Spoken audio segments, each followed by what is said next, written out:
भारत अब सिर्फ एक तकनीकी ताकत नहीं बन रहा, बल्कि वो आने वाले भविष्य की जरूरतों को पहले से भांपकर कदम भी उठा रहा है। इसी सिलसिले में भारत अब चिली और पेरू जैसे देशों से अहम खनिजों की सप्लाई के लिए बातचीत कर रहा है। ये खनिज वो हैं जो इलेक्ट्रिक बैटरियों और हाईटेक इंडस्ट्री के लिए जरूरी हैं। भारत ये कदम इसलिए उठा रहा है ताकि चीन पर निर्भरता कम हो और आत्मनिर्भर भारत की नींव और मजबूत हो सके। लेकिन ग्लोबल मंच पर एक चेतावनी भी आई है। नेटो प्रमुख मार्क रुटे ने भारत अब सिर्फ एक तकनीकी ताकत नहीं बन रहा, बल्कि वो आने वाले भविष्य की जरूरतों को पहले से भांपकर कदम भी उठा रहा है। इसी सिलसिले में भारत अब चिली और पेरू जैसे देशों से अहम खनिजों की सप्लाई के लिए बातचीत कर रहा है। ये खनिज वो हैं जो इलेक्ट्रिक बैटरियों और हाईटेक इंडस्ट्री के लिए जरूरी हैं।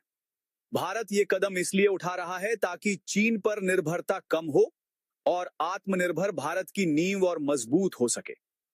लेकिन ग्लोबल मंच पर एक चेतावनी भी आई है। नेटो प्रमुख मार्क रुटे ने भारत, ब्राजील और चीन को खुलकर कहा है कि अगर उन्होंने रूस से अपने आर्थिक संबंध नहीं घटाए तो उन्हें सेकेंडरी सैंक्शंस झेलने पड़ सकते हैं।